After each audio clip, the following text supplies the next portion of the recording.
وقال الله تبارك وتعالى في كلامه المجيد في آية أخرى: يرفع الله الذين آمنوا منكم والذين أوتوا العلم درجات.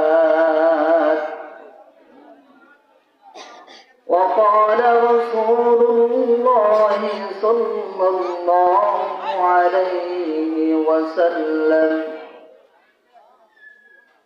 إن العلماء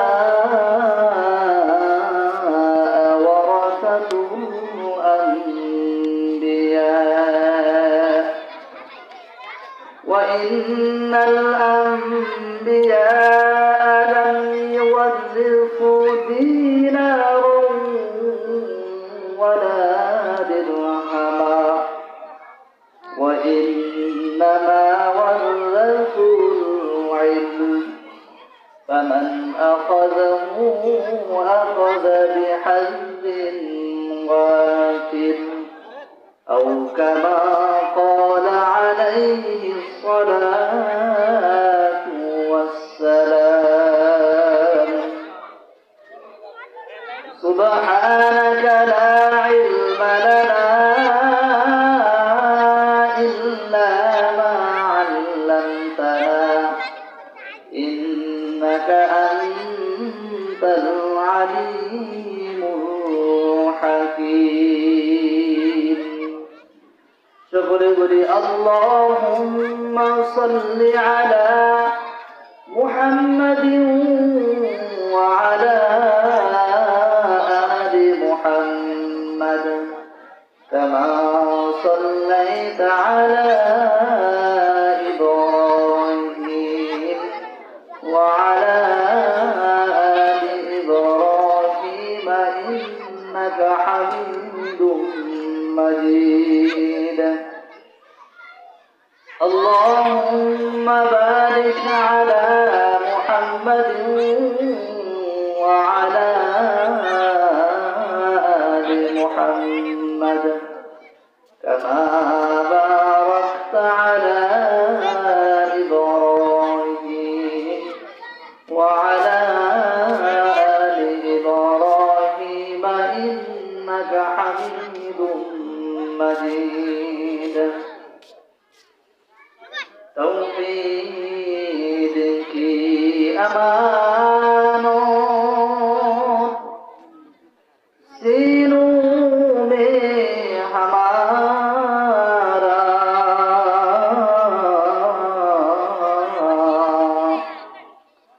آسان نہیں مٹانا نام و نشان ہمارا، بلغ العلا كمالي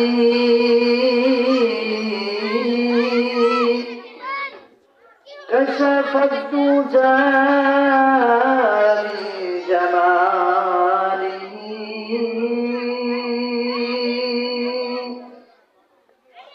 حسنة جميع خصاله، صلوا عليه وآله. दिखा दे या इलाही मदीना कैसी बस्ती है,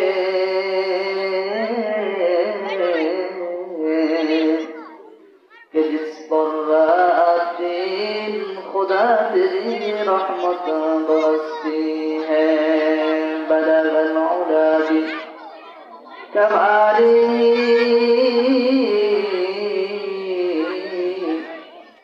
كشف الدجى بجماله، حسنة جميع خصاله، صلوا عليه وآله. অধ্যকার সুসুয়া হাফিজিয়া মাদ্রাসার উদ্যোগে 24তম বার্ষিক ওয়াজ মাহফিলের সম্মানিত সভাপতি, সামনে উপবিষ্ট অত্যন্ত অঞ্চলের মুরব্বিয়ানে কেরাম, স্নেহের ছোট ভাইয়েরা, পর্দার আড়ালের মা ও বোনেরা, সকলের প্রতি রয়েছিল আন্তরিক মুবারকবাদ ও সালাম। আসসালামু আলাইকুম ওয়া রাহমাতুল্লাহি ওয়া বারাকাতুহু।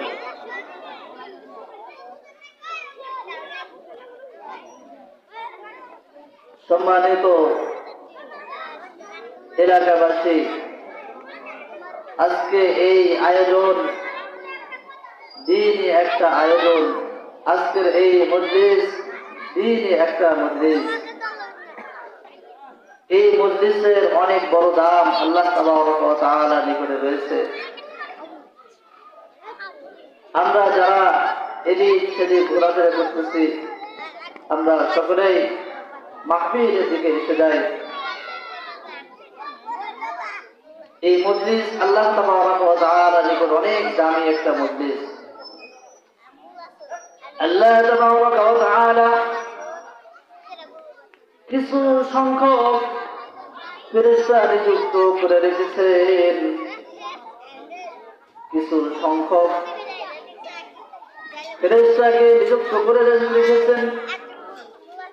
এই ফেরেশতাদের কাজ শুধু ঘুরে ঘুরে পৃথিবী ঘুরে ওই মজলিসগুলো বাছাই করা, ওই মজলিসগুলো খুঁজে বের করা, যেখানে আল্লাহ তাবারক ওয়া তাআলার আলোচনা করা হয়, যেখানে আল্লাহ তাবারক ওয়া তাআলার বরত্ব নিয়ে আলোচনা করা হয়, যেখানে কোরআন হাদিসের আলোচনা করা হয়, যেই মজলিসে আল্লাহ তাবারক ওয়া তাআলার জিকির করা হয়, যেই মজলিসে আল্লাহর রাসূলকে নিয়ে কথা বলা হয়, এমন মজলিস যখন ফেরেশতারা দেখে ফেলে, একজন ফেরেশতা অপরজনকে ডাকতে ডাকতে ওই মজলিসের চতুর্দিক ঘিরে নেয়, চতুর্দিক ঘিরে ফেলে। এমনকি ঘিরতে ঘিরতে একজন ফেরেশতার কাঁধে পা রেখে আরেকজন ফেরেশতা এরকম করতে করতে আসমান পর্যন্ত পৌঁছে যায়। যতক্ষণ এই মজলিস চলতে থাকে, এই মজলিসের মধ্যে যতক্ষণ আল্লাহ তাবারক ওয়া তাআলার আলোচনা চলতে থাকে, ফেরেশতারা বেষ্টন করে রাখেন, রহমতের ফেরেশতারা এই মজলিসকে বেষ্টন করে রাখেন। আলোচনা যখন শেষ হয়, মজলিসে ফেরেশতারা আল্লাহ তাবারক ওয়া তাআলার কাছে গিয়ে হাজির হয়।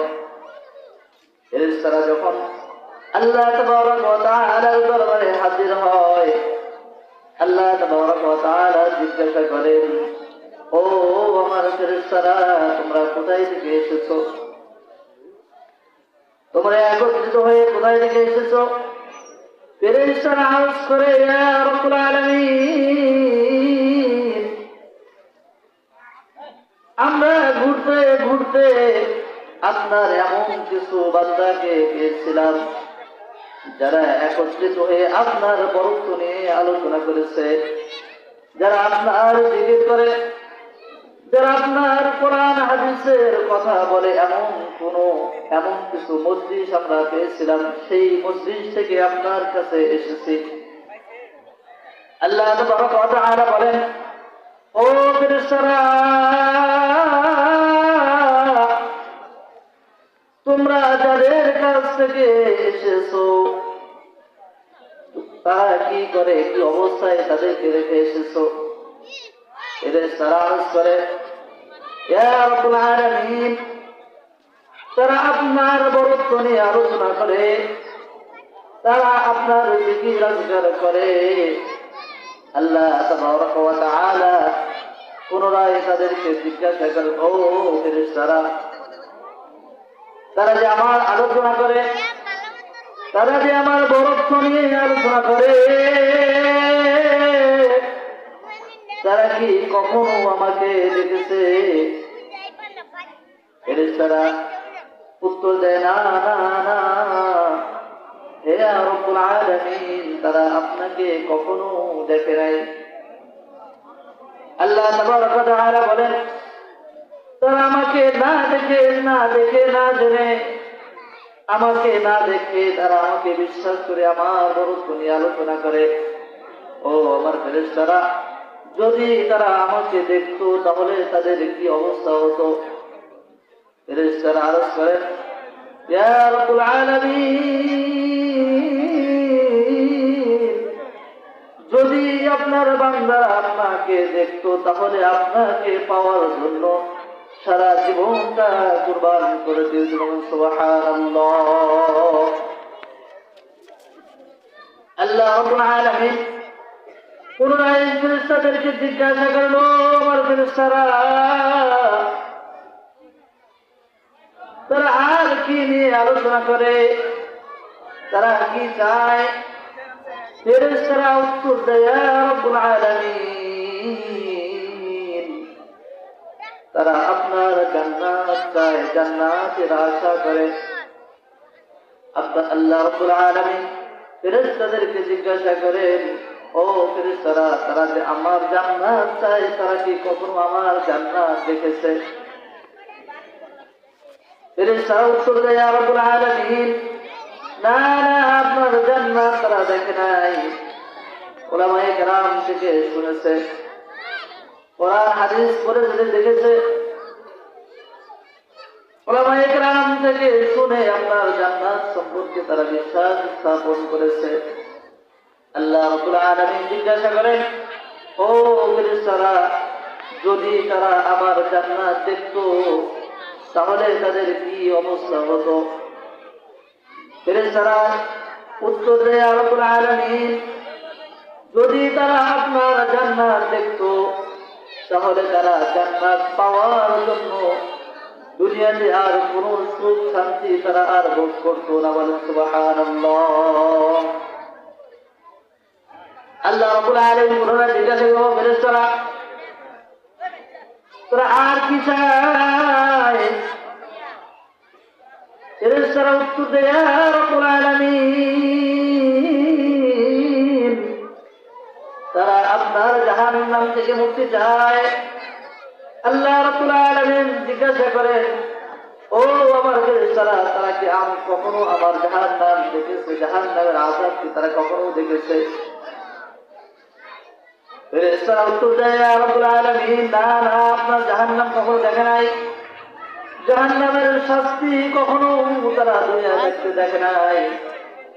তবে তারা উলামায়ে কেরাম থেকে শুনেছেন, কোরআন হাদিস থেকে শুনেছেন, উলামায়ে কেরাম থেকে জাহান্নাম সম্পর্কে শুনে তারা জাহান্নামের আযাব থেকে ভয় করে, জাহান্নাম সম্পর্কে তারা ভয় পায়, আপনার কাছে পানা চায়।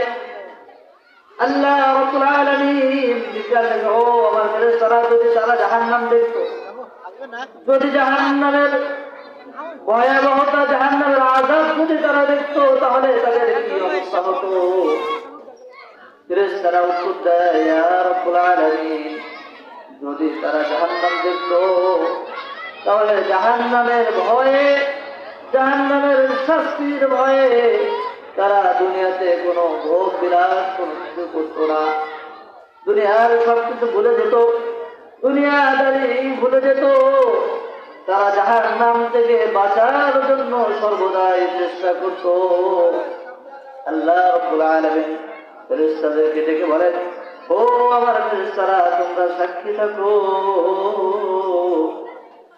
তারা যেভাবে আমাকে না দেখে বিশ্বাস করেছে, আমাকে না দেখে যেমন আমার জাহান্নামকে বিশ্বাস করেছে, জান্নাতকে না দেখে যেমন বিশ্বাস স্থাপন করেছে, তোমরা শুনে রাখো, শুনে রাখো, আমি তাদেরকে মাফ করে দিলাম। বলেন সুবহানাল্লাহ।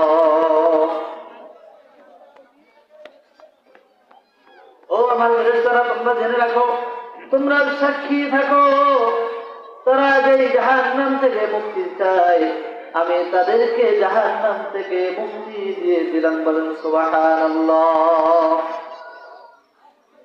আর যারা তারা যেই জান্নাত চায় আমি তাদের নামে জান্নাত লিপিবদ্ধ করে দিলাম, দলিল করে দিলাম। আমি তাদেরকে জান্নাতীদের খাতায় তাদের নামগুলো উঠায় নিলাম। বলুন সুবহানাল্লাহ। এটা এমন একটা মজলিস, যেই মজলিসের মধ্যে আসলে আল্লাহ তাবারক ওয়া তাআলা রাজি খুশি হন, জাহান্নামের থেকে মুক্তির ব্যবস্থা করে দেন, জান্নাতে যাওয়ার ব্যবস্থা করে দেন। এটা এমন একটা মজলিস।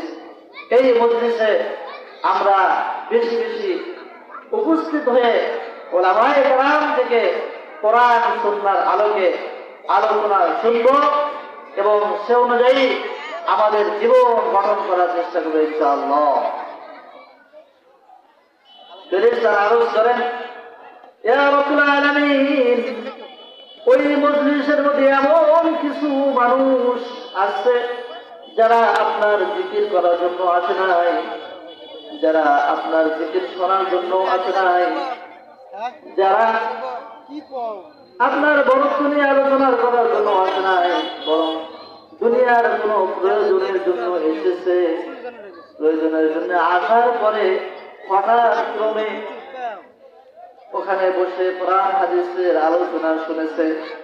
আল্লাহ রাব্বুল আলামিন বলেন, জিকিরকারীদের সাথে আমার বরত্ব নিয়ে আলোচনা করা যাদের অভ্যাস, তাদের সাথে বসার কারণে যদিও তারা দুনিয়ার কাজের জন্য এসেছে, আমি তারপরেও তাদেরকে মাদ্রাসা হলো জান্নাতের একটা বাগান।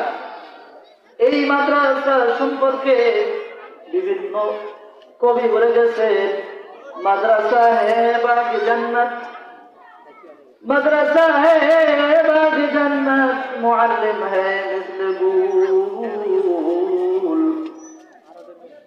शोध उसने इल्म दिन है, तलबा है बुलबुल। মাদ্রাসা এটা জান্নাতের বাগান। এই বাগানের মধ্যে যাদের খুশনসিব, যাদেরকে আল্লাহ তাবারক ওয়া তাআলা পছন্দ করেন, যাদেরকে ভালোবাসেন, তাদেরকেই এই জান্নাতি মজলিসের মধ্যে বসার তৌফিক দান করেন। সম্মানিত এলাকাবাসী, আল্লাহ রাব্বুল আলামিন কোরআন হাদিস শিখার জন্য আল্লাহ তাবারক ওয়া তাআলা আমাদের জনকে অর্ডার করেছেন। কোরআন হাদিসের শিক্ষা অর্জন করার গুরুত্ব সম্পর্কে, কোরআন হাদিসের ইলম অর্জন করার সম্পর্কে আল্লাহ তাবারক ওয়া তাআলা অনেক আয়াতের মধ্যে আমাদেরকে নির্দেশ দিয়েছেন। আল্লাহ তাবারক ওয়া তাআলা কোরআন হাদিসের গুরুত্ব, কোরআন হাদিস শেখার গুরুত্ব সম্পর্কে আল্লাহ তাবারক ওয়া তাআলা পবিত্র কালামুল্লাহর মধ্যে সূরাতুল আলাকের 1 নম্বর আয়াত থেকে শুরু করেছেন কোরআন হাদিসের গুরুত্ব, কোরআন হাদিস শিক্ষার গুরুত্ব সম্পর্কে। আল্লাহ তাবারক ওয়া তাআলা বলেন, বিসমিল্লাহির রহমানির রহিম,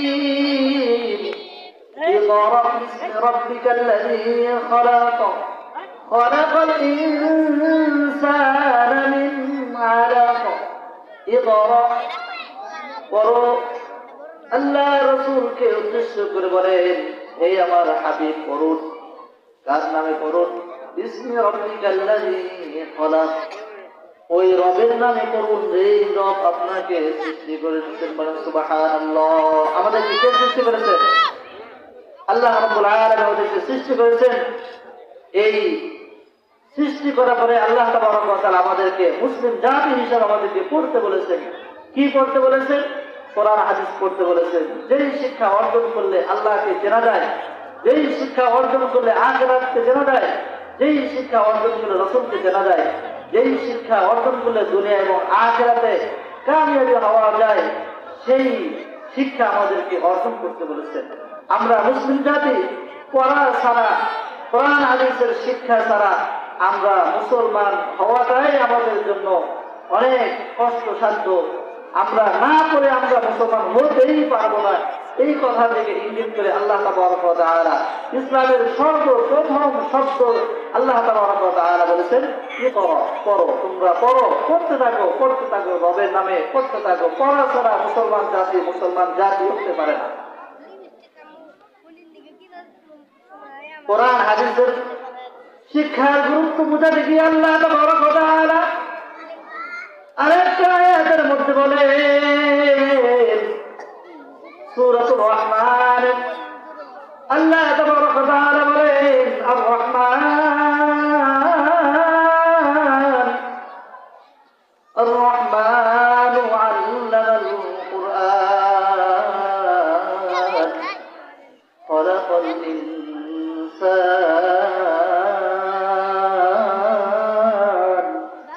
আল্লামাহুল বায়ান আল্লাহ রাব্বুল আলামিন বলেন আর রহমান আল্লামাল কুরআন রহমান যিনি কোরআন শিক্ষা দিয়েছেন খলাকাল ইনসান যিনি ইনসানকে সৃষ্টি করেছেন মানব জাতিকে সৃষ্টি করেছেন আল্লাহ তাবারক ওয়া তাআলা মানব জাতিকে সৃষ্টি করেছেন আগে কোরআন শিক্ষা দিয়েছেন পরে কিন্তু সূরাতুর রহমানের মধ্যে আল্লাহ তাবারক ওয়া তাআলা বলেন আর রহমান আল্লামাল কুরআন খলাকাল ইনসান আর রহমান রহমান যিনি কোরআনের শিক্ষা দিয়েছেন মানুষকে তারপরে মানুষকে সৃষ্টি করেছেন আসলে কি এরকম নাকি আগে কি আল্লাহ তাবারক ওয়া তাআলা কোরআন শিক্ষা দিয়েছেন নাকি মানুষকে সৃষ্টি করেছেন আল্লাহ তাবারক ওয়া তাআলা আমাদেরকে আগে সৃষ্টি করেছেন তারপরে সৃষ্টির পরে আল্লাহ তাবারক ওয়া তাআলা কোরআনের শিক্ষা দিয়েছেন মুফাসসিরিন ইকরাম বলেন আল্লাহ তাবারক ওয়া তাআলা কোরআন শিক্ষার গুরুত্ব বোঝাতে গিয়ে মানুষকে সৃষ্টি যে পরে করেছেন মানুষকে সৃষ্টি আগে করার সত্ত্বেও কোরআন শিক্ষার গুরুত্ব বোঝাতে গিয়ে আল্লাহ তাবারক ওয়া তাআলা বলেছেন আর রহমান আল্লামাল কুরআন খলাকাল ইনসান আর রহমান রহমান যিনি মানুষকে কোরআন শিক্ষা দিয়েছেন মানুষকে সৃষ্টি করেছেন মুফাসসিরিন ইকরাম বলেন শিক্ষা ছাড়া কোরআনের শিক্ষা ছাড়া মানুষ কখনো মানুষই হতে পারবে না বলেন সুবহানাল্লাহ আল্লাহ তাবারক ওয়া তাআলা এই আয়াতের মধ্যে এটাই আমাদেরকে শিক্ষা দিয়েছেন যে কোরআনের শিক্ষা ছাড়া মানুষ প্রকৃতপক্ষে মানুষ হতে পারে না কোরআনের শিক্ষা ছাড়া মানুষ প্রকৃত মানুষ হতে পারে না এর উদাহরণ আমাদের সমাজের মধ্যে আমরা অহরহ দেখতে পাই দুনিয়ার মধ্যে শিক্ষার অভাব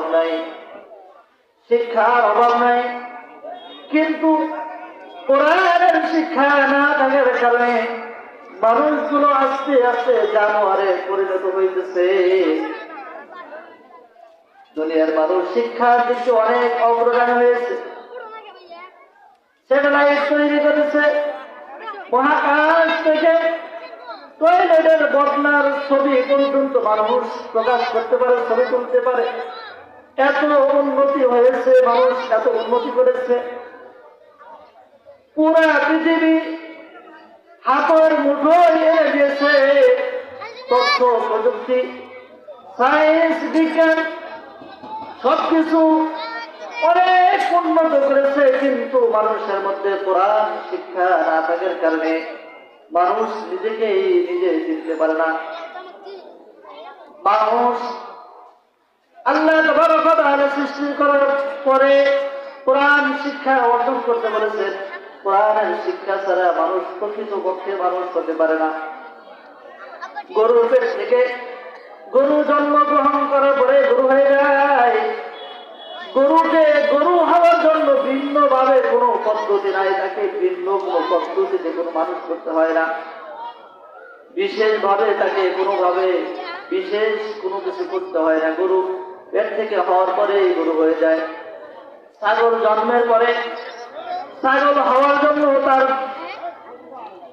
তার পিছনে ভিন্ন কোনো মেহনত করতে হয় না এমনি আস্তে আস্তে আস্তে আস্তে বড় হয়ে ছাগল হয়ে যায় ভেড়ার পেট থেকে ভেড়া জন্মগ্রহণ করার পরে আস্তে আস্তে বড় হলে ভেড়া হয়ে যায় দুনিয়াতে যত প্রাণী আছে তার মায়ের পেট থেকে জন্মগ্রহণ করার পরে বড় হলে তার মা বাবার মতো হয়ে যায়।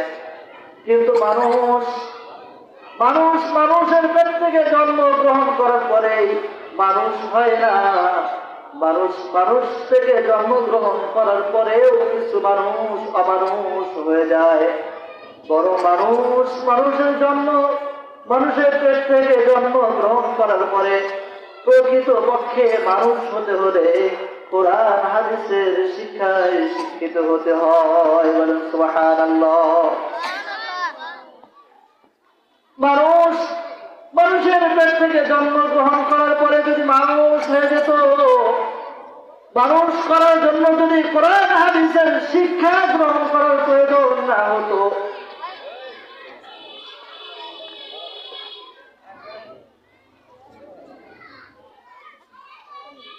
মানুষ জন্মের পরে যদি মানুষ হয়ে যেত, তাহলে কোরআন হাদিসের শিক্ষার কোনো প্রয়োজন হতো না। যুগে যুগে লক্ষ লক্ষ নবী আম্বিয়াকে আল্লাহ তাবারক ওয়া তাআলা সৃষ্টি করতেন না। আল্লাহ তাবারক ওয়া তাআলা 100-এর উপরে হাদিস কিতাব নাযিল করতেন না। আল্লাহ তাবারক ওয়া তাআলা যুগে যুগে নবী রাসূল সৃষ্টি করে কিতাব দান করে মানুষকে শিক্ষা দিয়েছেন যে মানুষের পেট থেকে জন্মগ্রহণ করার পরে প্রকৃত মানুষ হতে হলে কোরআন হাদিসের শিক্ষা অর্জন করতে হবে। বলুন সুবহানাল্লাহ। কোরআন হাদিসের শিক্ষা না থাকার কারণে মানুষ হয় না। এর উদাহরণ আমরা যদি পশ্চিমা রাষ্ট্রগুলোর দিকে তাকাই, তারা জ্ঞান বিজ্ঞান প্রযুক্তিতে অনেক এগিয়ে গেছে, কিন্তু মানুষ হিসাবে কখনো তারা নিজেকে চিনতে পারে নাই। নিজেকে মানুষ হিসেবে না চেনার কারণে, মানুষ হিসেবে নিজেকে না চেনার কারণে তাদের জীবন যাপন গরু ছাগলের সাথে কোনো পার্থক্য দেখা যায় না। গরু ছাগল যেমন দাঁড়িয়ে দাঁড়িয়ে পেশাব করে, তারাও দাঁড়িয়ে দাঁড়িয়ে। গরু ছাগল যেমন মায়ের সাথে জেনা করে, বউয়ের সাথে জেনা করে, তাদের মধ্যে কোনো উপলব্ধি নাই। পশ্চিমা রাষ্ট্রগুলোর দিকে তাকাইলেও এমনই দেখা যায়, তারা মায়ের সাথে পর্যন্ত জেনা শুরু করেছে। ভাই বোনের সামনে জেনা করে, বোন ভাইয়ের সামনে জেনা করে, ছেলের সামনে মায়ে জেনা করে, মেয়ের সামনে বাবা জেনা করে। তাদের কখনো উপলব্ধিও হয় না আমরা কিন্তু ভিন্ন একটা জাতি, আমরা কিন্তু গরু ছাগলের মতো না। আমরা যে মানুষ, তারা কিন্তু তথ্য প্রযুক্তি জ্ঞান বিজ্ঞান অনেক এগিয়ে গেছে, কিন্তু মানুষ হিসাবে সমাজের মধ্যে তারা নিজেকে চিনতে পারে নাই। কি কারণে? শিক্ষা কম থাকার কারণে না, শিক্ষা কম থাকার কারণে নয়, তারা শিক্ষায় শিক্ষিত হয়েছে, তারা শিক্ষা অর্জন করেছে, দুনিয়ার সকল শিক্ষা অর্জন করেছে। কিভাবে স্যাটেলাইট তৈরি করা যায়, কিভাবে তথ্য প্রযুক্তি এগোনো যায়, তারা দুনিয়ার সকল শিক্ষা অর্জন করেছে। কিন্তু কোরআনের শিক্ষা অর্জন না করার কারণে তারা সমাজের মধ্যে মানুষ হিসাবে তারা নিজেকে চিনতে পারে নাই। আল্লাহ তাবারক ওয়া তাআলা আমাদেরকে কোরআন হাদিসের শিক্ষা অর্জন করে আমাদেরকে প্রকৃত মানুষ হিসেবে সমাজে বসবাস করার তৌফিক দান করুন, এবং প্রকৃত মানুষ হিসেবে দুনিয়াতে জীবন যাপন করে যেন প্রকৃত মানুষ হিসেবে আল্লাহ তাবারক ওয়া তাআলা দরবারে হাজিরা দিতে পারি, সেই তৌফিক আল্লাহ তাবারক ওয়া তাআলা আমাদেরকে দান করুন। ওয়া আখিরু দাওয়ানা আলহামদুলিল্লাহি রাব্বিল আলামিন।